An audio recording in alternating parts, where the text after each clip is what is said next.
పుత్రీ కయాదు, ధన్యురాలవు. నీవిప్పుడు అసురకులమును ఉద్ధరించువానికి జన్మనిచ్చితివి. నీకు పరంధాముని పరమభక్తునికి మాతయగునట్టి గౌరవము సంప్రాప్తించినది.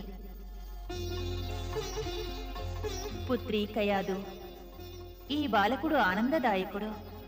సంపూర్ణ అసురకులము భక్త ప్రహ్లాదుని ద్వారా దివ్యానందమనిడి అమృతమును గ్రోలి తృప్తి చెందుతుంది. ఈ దివ్య బాలకుడు తాను జన్మించుటకు ముందే పరంధాముని ఆశీర్వాదమును పొందినాడు. ఈ బాలకుని భక్తి ముల్లోకముల యందు తప్పక కొనియాడబడుతుంది.